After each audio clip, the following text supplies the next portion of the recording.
경북대학교 의예과였는데 의대가 아니라면 서울대학교를 가고 싶어요. 지금 모의고사 국어 2점짜리 2개 틀리고 근데 수학을 제가 좀 못해가지고 수학 제일 잘 친 게 아마 88점 1컷에 맞춰서 나왔고 수학은 고민이 많아요. 앞으로 최종 어떻게 맞춰야 할지 아예 감이 안 잡혀요.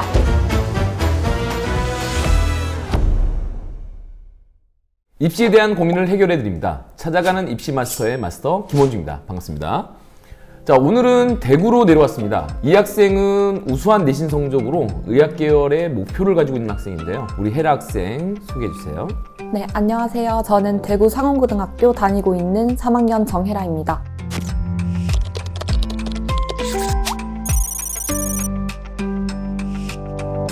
안녕하세요. 저는 정혜라 학생의 엄마입니다. 네, 반갑습니다. 자, 편하게 우리 상담 진행해 보도록 하겠습니다. 혜라 학생의 내신 성적을 쭉 보니까 1등급이 매우 많습니다. 아주 훌륭한 학생이고 총 지금 이 시기상으로는 4학기밖에 없는데요. 국어는 2등급, 1등급, 1등급, 1등급 이 정도, 수학은 1등급, 1등급 그랬다가 2학년 1학기가 수학이 2과목이어서 하나가 1등급, 2등급, 마지막 2학년 2학기 1등급이었습니다. 영어, 사회, 과학 모두 1등급입니다.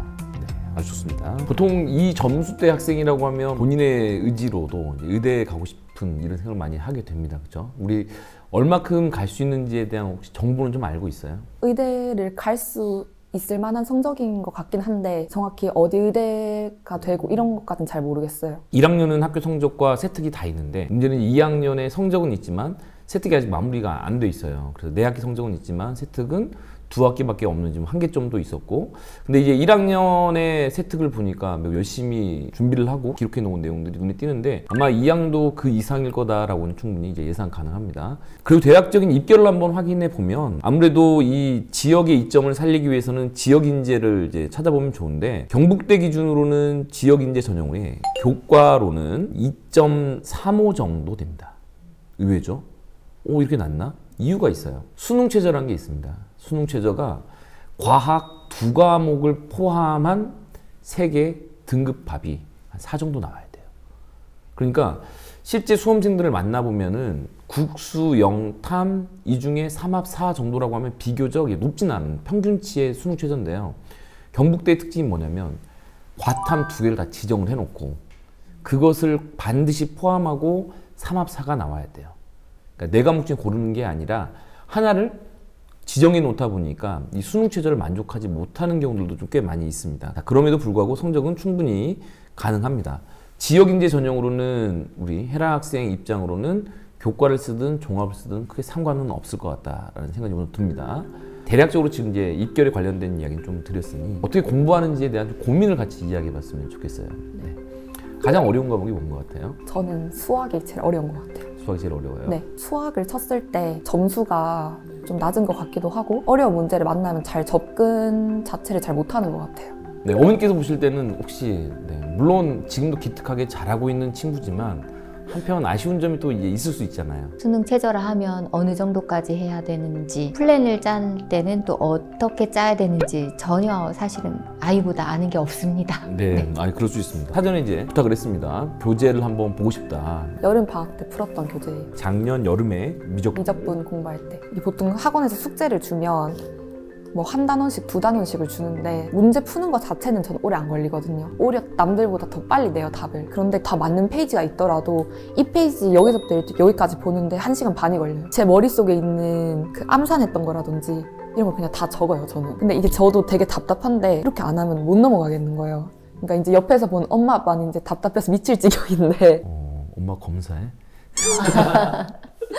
그래서 숙제를 하는데 남들이 뭐 1시간에 하는 거는 저는 막 3시간, 4시간씩 걸려서 하거든요. 그러다 보니까 절대적인 푸는 양도 이제 너무 부족하고 근데 이렇게 하는 게 제 수학 실력에는 도움이 안 되는 것 같은데 근데 이렇게 안 하면 못 넘어가겠고 우리 친구는 따로 연습장에다 푸는 게 아니라 교재에다 푸는 거예요. 누가 봐도 해설지 같이 약간 정리를 하는 습관이 있어가지고 이거를 일부러 옆에서 고치라고 많이 얘기를 했거든요. 근데 이게 사실은 저희가 수학 뭐 잘하는 사람들이 아니라서 이 방법이 맞는지 모르겠습니다.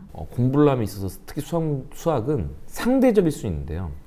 하나, 2개를 풀어도 매우 빠르게 이 본질을 꿰뚫고 수학을 잘하는 친구가 있고요. 엄청나게 많은 양을 공부를 해도 이게 가성비가 떨어지는 경우들도 있을 수 있습니다. 학생에 따라 좀 다 다른 것 같아요. 그런데 이제 우리 헤라는 굳이 이야기하면 어느 정도일까요? 엄마 아빠는 항상 전자라고 얘기를 하시는데 네. 제가 느끼기에는 후자에 더 가까운 것 같아요. 가성비가 네. 많이 안 좋은 것 같은데 자, 제가 그러면 느끼기에는. 많이 푸나요?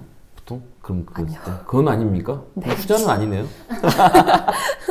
나중에 이제 정말 가성비 좋게 한 번 풀고 뒤돌아보지 않아도 이게 다 기억이 나면 좋은데 세상에 그런 사람은 없어요. 자, 문제집이 이렇게 한 권 있어요. 학교에서 공부하다가 모르겠어 라고 하면 어떻게 해라고 하죠? 이거 분명히 풀어봤는데 어떻게 해요? 막 고민을 하다가 다시 문제집 없는데 집에 있는데. 집에 그러면 별표 치고 넘어가고. 나중에 그럼 집에 와서 다시 집에 와서 이게 확인을. 그러면 즉각적인 게 해결이 좀 안 되겠네요. 네. 이 친구가 풀이가 너무 좋아요, 다. 근데 알고 보니까 다 지운 거래요. 자기의 이 틀린 문제 풀이에 대해서는 아주 좀 너무 극혐이래요. 못 참겠대요.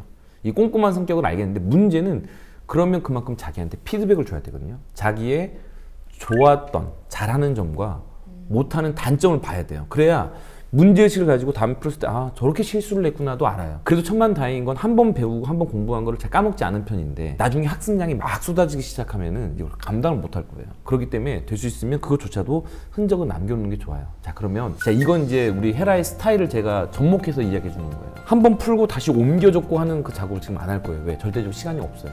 매우 느리거든요. 그리고 한 번 지나간 길은 잘 안 봐요. 고등학교 3학년 때 본격적으로 이제 수능 준비를 이제 하게 될 텐데 팁을 드리면 뭐냐면 바인더 연습장을 좀 추천도 많이 하거든요. 바인더 연습장에 30으로 뚫려 있는 거에다 그냥 한 문제 풀어요. 개념 같은 건. 그 다음에 그냥 꽂아 놓습니다.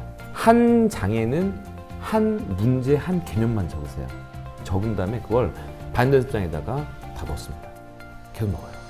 대신에 순서를 정해야 되겠죠. 수학 1, 수학 2, 2죠. 자, 그렇게 막 모이면 나중에 두꺼워져요. 그럼 또 그때는 복습을 한번 하겠죠? 그럼 또 이제 아는 게 있을 수 있어요. 왜냐면 이건 중요하다 생각하고 모르겠다라고 생각해서 정리했는데 모르겠다. 그러면 계속 남겨놓고 알겠다. 그러면 뺍니다. 왜? 이게 가벼워야 되거든요. 나한테 비법 노트를 지금부터 만들어 가야 돼요. 고3 때는. 그 연습장 한 장만 하라고 했잖아요. 거기는 실수조차도 썼으면 좋겠어요. 킬로그램은 거의 안 푼다고. 그 문제를 딱 봤을 때 내가 알고 있는 개념 중에서 어떤 걸 적용해서 푸는 문제인지를 애초에 접근 자체를 잘 못하겠고 시작을 못하는 경우가 많아요. 그러면은 바로 접어요. 이거는 내 능력치 이상의 문제다. 판단을 하고 내게 아니다. 패스. 이런 느낌. 네. 저는 이제 어떤 팁도 많이 주냐면, 자, 봐도 이제 모르겠어요. 근데 한정 없이 기다릴 수는 없어요. 이때 해설을 이용하는 것도 괜찮아요. 그림 하나만 본다든지 어떤 한 특정 장면만 봐요. 느낌 정도 살짝 훑어주듯이 도움을 주는 겁니다. 그럼 물론 이게 내가 타협했나? 굳이 그럴 필요는 없습니다. 왜냐면 본인이 택하는 거예요. 내가 이거 30분 동안 물고 늘어질까? 그래봤자 시간은 계속 지나가요. 그렇게 해보는 것도 당연히 현실적인 방법으로 나을 거예요. 물론 그렇게 하기 위해서는 킬러 문항을 잘 보려면 좀 도전할 만한 준킬러 문제들을 좀 많이 풀어보는 게 좋습니다. 네. 도달해야 되는 킬러 문항에 대한 것들을 자기랑 부딪혀 봐야 되는데 지금 다 회피했단 말이에요. 나한테 조금만 힌트를 좀 준다고 하면 내가 할 수 있다라고 하는 인위적인 상황을 만들어가는 거예요. 공부에 대해서는 저는 그런 얘기를 많이 하거든요. 항상성을 유지할 수 있는 80%와 기획의 20%를 이야기를 해요. 80%는 뭐냐면 일주일 단위의 학습량을 총 정해서 고정적으로 해야 되는 양을 정하는 거예요. 헤라에 맞게끔 황금비를 정합니다. 그럼 가장 많이 뭘 많이 해야 돼요? 수학이에요. 그럼 80% 중에 40을 잡았어요. 나머지 40을 국어, 영어, 탐탐을 안배를 하는 거예요. 그럼 나머지 20이 있겠죠. 20%의 기획이에요. 근데 여기서 기획은 2주 안에 끝내는 겁니다. 최대 2주. 왜? 늘어지면 안 됩니다. 자, 그럼 당장 이제 3월이에요. 뭘 해야 될 것 같아요? 만약에 예상되면? 지금 생각나는 건 생명 3단원, 비유전에서 좀 어려운 그쪽 파트를 끝내야 할 것 같아요. 물론 과목을 하나를 하냐 두 개를 하냐인데 저는 될 수 있으면 그 기획의 시즌에는 기획의 시기에는 한 과목을 빨리 끝내서 성취감을 주는 게 좋아요. 20%는 즉각적인 보상이 있어야 돼요. 생명과학 한다고 다른 걸 안 하진 않아요. 왜? 우리는 뭘 유지하고 있냐면 80%는 똑같이 헤라의 황금비를 유지하고 있을 거예요. 단 가장 위험한 건 뭐냐면 엄마 큰일 났어. 생명과학이 안 돼. 지금부터 너는 2주 동안 모든 거 다 덮어놓고 생명만 하자. 그러면 딴 거 다 까먹어요. 지금 딱 그런 상황이거든요. 엄마한테 막 고민을 얘기하니까 그러면 국어 학원, 뭐 영어 학원 다 쉬어. 수학만 해. 하고 지금 수학만 하고 있거든요. 그래서 어머니 지금 놀라셨구나. 네. 제가 잘못 잘못 꽂힌. 아니 근데 그럴 수 있습니다. 중요하다 싶으면 그것만 몰빵을 하는 게 아니라 기본적으로 해줘야 되는 양을 버티고 있으면서 특별히 그걸 늘릴 수는 있죠. 근데 이거 상대적일 수 있습니다. 제가 아까 편의상 80대 20 정도로 했는데 그건 이제 경험에 의해서 입시 전문가로서 말씀드리는 건 절대 한쪽에 쏠리면 위험하다. 금방 성취한 것은요 금방 까먹습니다. 그래서 그런 것도 좀 주의해야 돼요.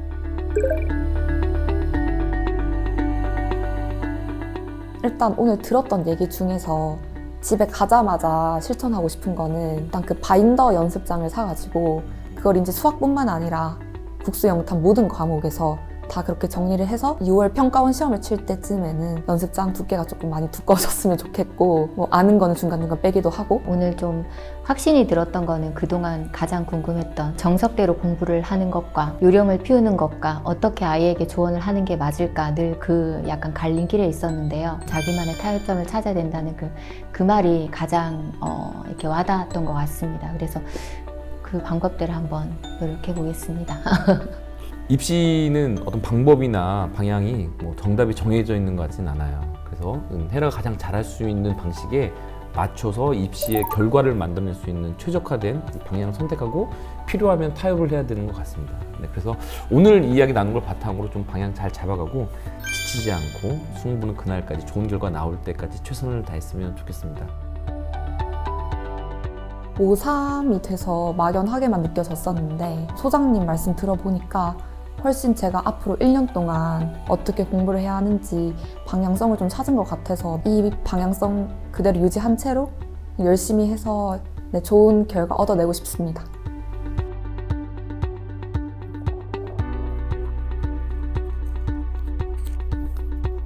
독서 스탠드 감사합니다. 와.